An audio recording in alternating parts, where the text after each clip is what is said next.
ពីភាគមុនអ៊ីយុនជិះយានជិះម៉ូតូយ៉ាងលឿនដើម្បីទៅកាន់ផ្ទះរបស់គាត់នៅពេលទៅដល់មុខផ្ទះអ៊ីយុនធ្វើការរត់បណ្ដាអំពីអ្នកស្រីគេហើយអ្នកស្រីគេហ្នឹងគឺត្រូវជាប្រធានរបស់គាត់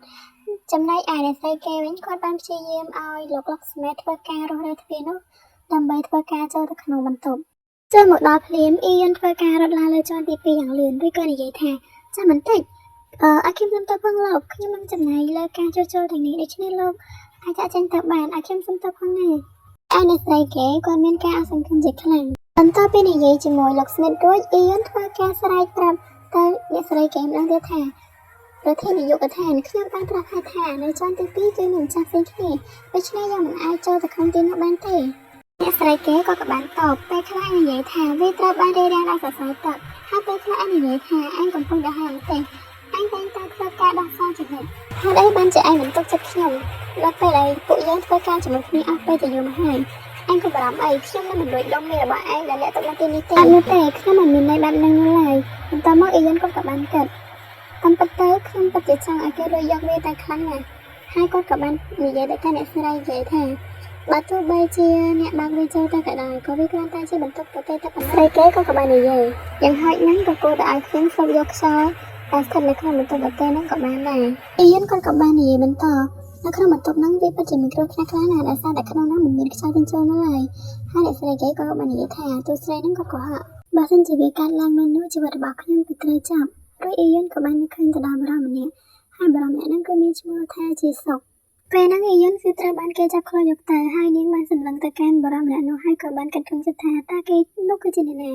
ាហើយអត់ទេតើពេលនេះតើខ្ញុំនៅណាខ្ញុំនឹងថាការចងចាំចង្ក្រានរបស់ខ្ញុំពេលនោះគឺនៅពីក្រោយភ្នំតើមកអ៊ីយុនក៏បានធ្វើការសម្លឹងមើលជុំវិញនោះឃើញថាមានមនុស្សកំពុងធ្វើការជាសាច់ហើយអ៊ីយុនក៏ព្យាយាមរកបំរើផងដែរប៉ុន្តែនាងមិនអាចរើរួចនោះឡើយដោយសារតែដៃរបស់នាងគឺត្រូវបានជាប់ខ្នោះបន្ទាប់មកនាងក៏បានគិតថាតើនេះគឺជាអ្វីហើយគាត់ក៏បានសួរទៅកាន់បុរសម្នាក់នោះថាអ្វីបានជាគេធ្វើដូច្នេះតើហេតុអ្វីទៅហើយបុរសនោះគាត់ក៏បានតបមនុស្សដែលស្ទើរតែត្រូវបានអ្នកសម្លាប់នោះគឺជាប្អូនប្រុសរបស់ខ្ញុ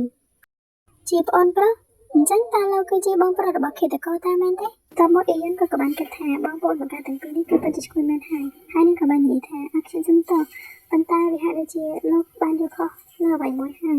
យខ្ញុំគ្រាន់តែធ្វើសកម្មភាពការពារខ្លួនតែប៉ុណ្ណោះតាមពិតអូនប្រុសរបស់លោកបានព្យាយាមធ្វើការសម្លាប់អ្នកម្នាក់មុនហើយគាត់កំពុងធ្វើការក៏មិននោះជីសុកក៏បាននិយាយថាតើអ្វីទៅជាកិច្ចព្រមព្រៀងអាថមសម្រាប់ការបញ្ចុះសពរបស់មនុស្សម្នាក់ពេលលើដូចនេះអ៊ីយុនបានត្រឹមតែសម្លឹងមើលទៅកាន់ជីសុកហើយនឹងនិយាយវិញមិនចេញនោះឡើយបន្ទាប់មកលោកជីសុកនឹងបាននិយាយថាខ្ញុំគ្រាន់តែខឹងព្រោះការសប្បាយរបស់ខ្ញុំគឺត្រូវបានរំខានចឹងតើគេគឺជាមនុស្សប្រភេទបែបណាអ៊ីយុនក៏បានគិតនោះគឺអាក្រក់គាត់មើលទៅពិតជាមិនដូចជាធម្មតានោះទេហើយនឹងក៏បាននិយាយថាយ៉ាងណាក៏ដោយគឺខ្ញុំពិតជាមិនមែនជាម្នាក់លើនោះទេខ្ញុំគ្រាន់តែឡើងលើភ្នំមើលដើមឈើទៅប៉ុណ្ណោះគឺមានអ្នកផ្សេងទៀតគឺជាអ្នកធ្វើវាពេលនោះស្រាប់តែមានបរិមម្នាក់បានយកដុំថ្មវាគាត់ពីក្រោយហើយវាជាការបរិមម្នាក់នោះមិនបាននិយាយអ្វីទាំងអស់ហើយបានត្រឹមតែស្ដាប់អ៊ីយុននិយាយបន្ទាប់មកអ៊ីយុនក៏ធ្វើការគិតថាបើសិនបើអ្វីនេះតែបន្តនោះជីវិតរបស់ខ្ញុំត្រូវវានេះជាមិនខានពេលនោះបរិមម្នាក់នោះក៏បានធ្វើការមើលនាឡិការបស់គាត់អ៊ីយុនពេលហ្នឹងគឺមានការភ័យខ្លាំងរួចនាងក៏បាននិយាយបន្តទៀតថាជាការពិតណាស់នេះគឺជាការពិតខ្ញុំបានវាគាត់នឹងកំបិតព្រោះតែដើម្បីធ្វើការការពារខ្លួនអ៊ីសុកក៏បាននិយាយថាបងប្អូនរបស់ខ្ញុំមានការស្ដាប់បានយ៉ាងល្អតែគាត់មិនមានអារម្មណ៍កត់សម្គាល់ថាមាននរណាម្នាក់វាគាត់ពីក្រោយទេមែនទេអ៊ីយុននិយាយមិនចេញបានត្រឹមតែយំហើយក៏ខ្ញុំចិត្តថាតើខ្ញុំគួរធ្វើដូចម្តេចតើខ្ញុំត្រូវចេញពីទីនេះដោយរបៀបណានាងយំបណ្ណានាងកាត់បណ្ណាតើខ្ញុំគួរចេញពីទីនេះដោយរបៀបណាទៅពេលនោះជីសុកបានដើរមកចិត្តនាងឬក៏និយាយថាដូច្នេះលីយុនមិនថាអ្នកវាគាត់ជាមួយនឹងដុំថ្មឬក៏ខមមិននោះទេវាមិនសំខាន់ចំពោះខ្ញុំនោះឡើយក្នុងការធ្វើឲ្យអ្នកខ្លាចទៅជាជនល្មើសវាមិនដូចដាក់នោះទេសម្រាប់ខ្ញុំមិនថាអ្នកណាដែលបានឃើញប្អូនប្រុសរបស់ខ្ញុំចូលទៅក្នុងរដ្ឋរុក្ខជាតិខ្ញុំអ្វីដែលខ្ញុំចង់បានគឺមានអ្នកណាម្នាក់ធ្វើការតបស្នងចំពោះរឿងទាំងនេះលើរឿងនេះអ៊ីយុនមានការភ្ញាក់ផ្អើលនិងបានបើកភ្នែកធំរួចគិតថាស្អីគេតើគាត់មកពីរដ្ឋរុក្ខជាតិតាមមែនទេតើឃាតករនោះអត់ទេទាំងនេះមិនត្រឹមត្រូវទេខ្ញុំមិនគិតថាខ្ញុំចាក់ចេញពីទីនេះដោយមានជីវិតនោះឡើយពេលនោះជីសុកបាននិយាយថាផ្ទុយទៅវិញខ្ញុំនឹងធ្វើកិច្ចព្រមព្រៀងបើសិនបើអ្នកធ្វើសកម្មភាពឆ្លាតជាងនេះបន្តិចអ្នកនឹងមានជីវិតចាក់ចេញពីទីនេះដោយសុវត្ថិភាពនិងគ្មានបញ្ហាយើងក៏បាននិយាយកិច្ចព្រមព្រៀងមែនទេព ពេលនោះជីសុក៏បានតប